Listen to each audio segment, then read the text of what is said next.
Hello, everyone, and welcome to the Canadian SME Small Business Podcast. Today, we are looking at the transformation of Canada's largest automotive marketplace. In 2026, the car buying journey is no longer just about scrolling through listings. It is an AI driven experience that prioritizes speed, precision, and deep data insights.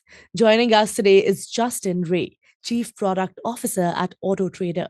With a background leading product at global giants like Live Nation and Ticketmaster, Justin has spent the last few years architecting AutoTrader's most significant transformation to date, including a groundbreaking ChatGPT integration. So, before further ado, let's dive in and welcome this special guest.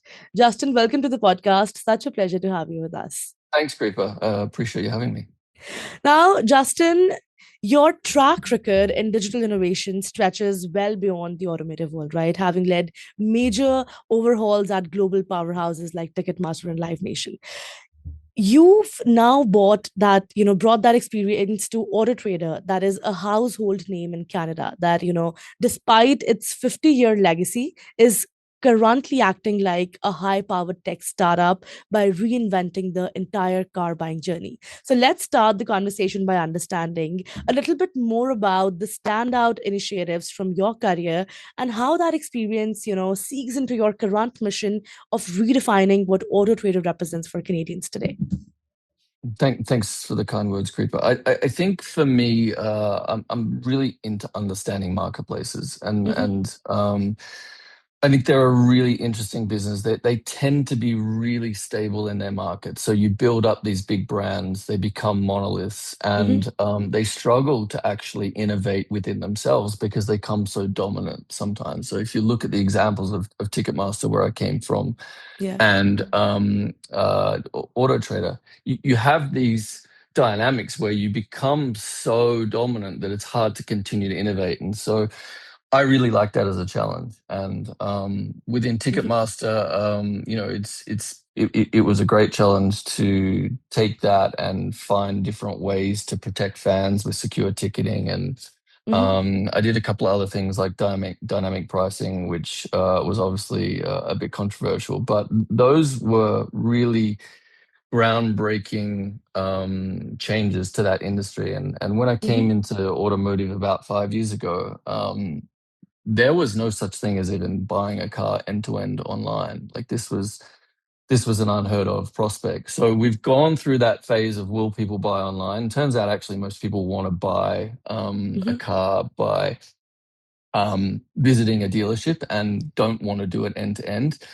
But what's happening now is a whole new dynamic shift, and yeah, we're really excited to be a part of how that new challenge is going to really unfold and be at the Uh-huh. forefront of that. Yeah. Wow, that's amazing. Very interesting story right there. And, at the end of the day, everything just falls into place, right? All the different experiences and backgrounds. Uh, with that, I'd love to, build this conversation on artificial intelligence because it is no longer even a buzzword anymore, right? It's changing industries, it's everywhere.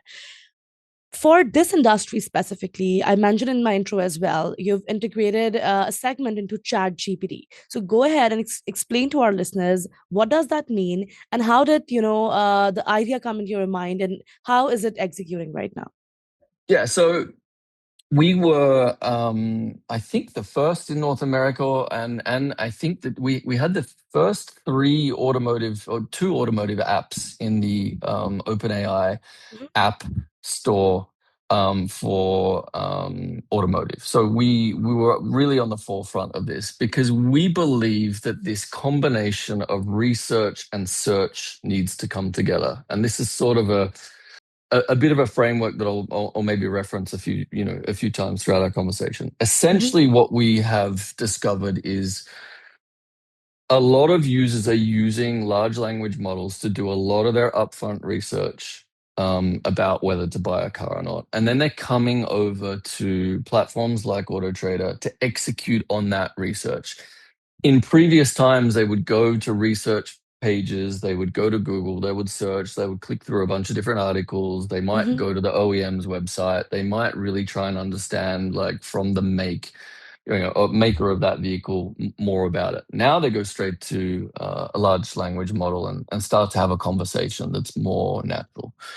So we wanted to be in that conversation, and we wanted to power that conversation with our data. So a natural partnership with OpenAI means that we can be part of that conversation, and we can start to funnel users into a world where they can have that natural conversation, but we can start to suggest listings, vehicles, options from AutoTrader that make that conversation real. So once they get down to, oh, I want to buy a new family car. It's an electric vehicle. It needs this kind of range. We start to suggest real listings that bring that user into a world where they can actually see real vehicles and transact on those. And we Mm-hmm. think that combination of research and then over to search is going to be the future of car buying.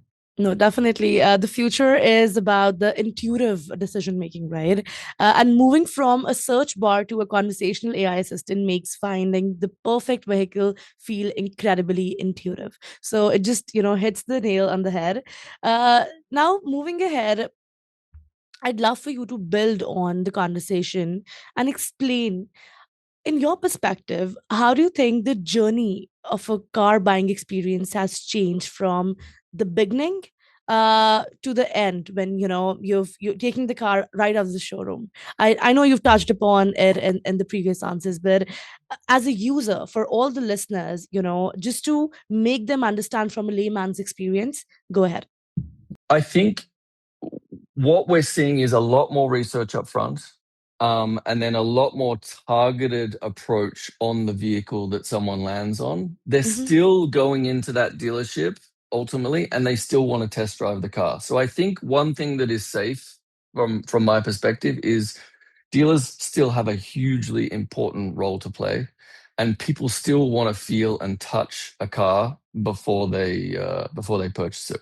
We have online car buying. We see, that really only impacts less than 5% of car buyers. For most people, buying a car is the second largest transaction they'll make in their entire life. Hmm. And most people want to, test drive that car. So we're not seeing that part of the process change so much, but we're definitely seeing people become way more informed up front and be way more targeted once they hit a classified site like AutoTrader. Wow, your platform's evolution proves that the modern consumer expects high tech solutions without sacrificing the ease of use, right? And that is exactly where you guys are chiming in. Next, I'd love for you to expand a little on how exactly is AutoTrader using data to personalize the car shopping experience, because data is big and data is the future, right? So how are you guys leveraging it to the best of the capability? Yeah, so we have a lot of different things that we do, and this is something that we will, will continue to evolve. Hmm. Um, we understand our users and what their preferences are. So first of all, we know if you interact with certain vehicles, if you reach out to certain dealers, we then start to help you narrow down that search, and we'll offer you similar vehicles. We'll try and help you funnel that, that behavior into something that we think is appropriate for you. We won't suggest things that aren't relevant. So we give Hmm. everything a relevant score, and our search and our ranking works based on relevance for our users. So it's a really big part of our technology stack. I think as this starts to evolve, that relevance gets fed into these large language models, and we can Hmm. start to have very different types of conversations with that data, and we can start to refine those upfront conversations even more. So Hmm. for us, it's about looking at the click stream, it's about looking at the on-site behavior, and then it's about really targeting our responses to make sure that they're super relevant Hmm. to our users. Very interesting. And, just building on that, I'd like to give a special message to all of our listeners, specifically to all the business owners and product leaders watching. In 2026, data is not just something you collect, it is something you must activate. If you aren't using your customer insights to remove friction from their journey, you're falling behind. AutoTrader isn't just a list of CRAs. It's a data engine that predicts what you need before you even ask for it. Stop looking at your analytics as a report and start looking at them as a blueprint for your next big user experience. Now, coming back to you, Justin, activating data to solve real world problems is what separates a standard marketplace from a trusted industry leader. And, it just proved in this conversation. Um, Now, let's do a little time travel. Say I were to give you a time machine right now and we were to go 5 or 10 years into the future. When you get out of the time machine, how exactly do you envision the next phase of AutoTrader's AI roadmap? Yeah, I think it's really interesting. I think we're going to have a lot of assisted experiences. So I think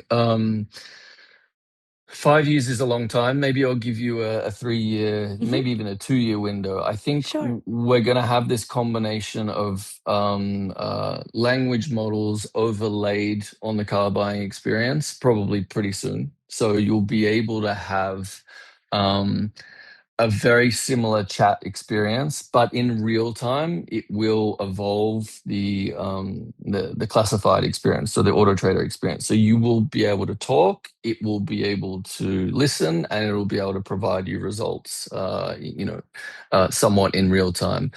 Hmm. And that will be native on site eventually. And so I think that'll become more of a manual way of searching. I think we're going to have buyers agents, and I think we're going to have sellers agents as well. I think it's Yeah. naive to think that we're not going to be able to set off a number of agents that might look across the internet for different deals or bargains or cars for us. Hmm. And interact with a seller's agent on the other side and probably initiate some of that negotiation, get all the details. But I think there is going to be a handover back to a human pretty quickly after we get to that spot. Because again, I feel really strongly that people need to go and see the vehicle that they want to buy. So at some point, that handover has to come back to a human. So yeah, I Hmm. see agents taking a bigger role um, in the longer term. In the kind of medium term, I see this hybrid experience of a large language model sitting on platform for us that you can interact with. Hmm. So you don't have to have, ChatGPT on one screen and Yeah. and AutoTrader on another. We plan to combine those two experiences. Wow, I think you've painted quite a picture there. The future definitely looks very promising, and we can't wait to see, what's next for auto traders as well. Now, moving to the last part of the conversation, Justin, I'd love for our audience to dive a little deeper into your mind and understand the psyche behind everything that you do. So, if I were to ask your mantra of success in life, one thing that keeps you going through all the difficulties, through all the hardships, as professionals, we all have those days when we don't want to get out of bed, right? But we still do. So, what's that one thing that keeps you going no matter what? I think for me, I'm really curious and I really like solving big problems. And I Hmm. think if you can combine curiosity with tenacity and grit and determination, you have a winning combination as a product leader, as a business leader. You tend to see most successful people just want to solve problems at a large scale, and Yeah. they'll stop at nothing to do it. And I think that's good once you've identified the problem. And then I think the curiosity is the thing that helps you identify, those big problems to solve. So I Hmm. try and lean on those. To answer your specific question, the thing that I use to kind of push me through is ultimately I just want to get better at what I do. So Hmm. the bigger problems I solve and get in the middle of, I learn a lot from. So yeah. Well, very well articulated and a very balanced answer, I must say. I'm loving this conversation, Justin, and definitely I'd love for you to be back, hopefully for an in-person episode that we do the next. But for Sure. now, before we let you go, if there's one final piece of advice that you have for all the leaders who are overwhelmed by AI, right? They don't know what to start from, where to start from, and they're hesitant to take that first leap of faith. If you could whisper one thing into their ear, what would you say and why? Yeah, it's a really great question. What happens is there's a trough. There's an Hmm. exciting first moment where you start to work with AI and you're like, oh, wow, this is something. Then you start to try things and it becomes harder and you don't get the value and people tend to fall off a cliff. My Hmm. big piece of advice is you have to persist. You have to change the way you think and you have to change the way you help it solve problems. You help yourself use AI to solve problems. And once Hmm. that clicks, you'll come out of this trough and you'll start to use AI to help you in your day-to-day life, to help you in productivity at work, and to help your organizations become, better. You've just got to get through that trough of kind of despair where it all seems too hard. So persistence is the key. That is also a great reminder that the best technology always serves the human experience first, right? So never take the human out of the picture. Yeah. Justin, it was such a pleasure having you on the show. Thank you so much for joining Thanks for us having and me. being here. Cheers. See you later. All Bye. right, that was Justin Ray from AutoTrader, a fascinating look at how AI and data are completely rewriting the rules of the automotive marketplace in Canada. To all the listeners, thank you so much for tuning in to the Canadian SME Small Business Podcast. Be sure to subscribe and visit CanadianSME.ca for more such resources. To learn more about how we are supporting the ecosystem, please visit the Canadian SME Small Business Foundation at smbfoundation.ca.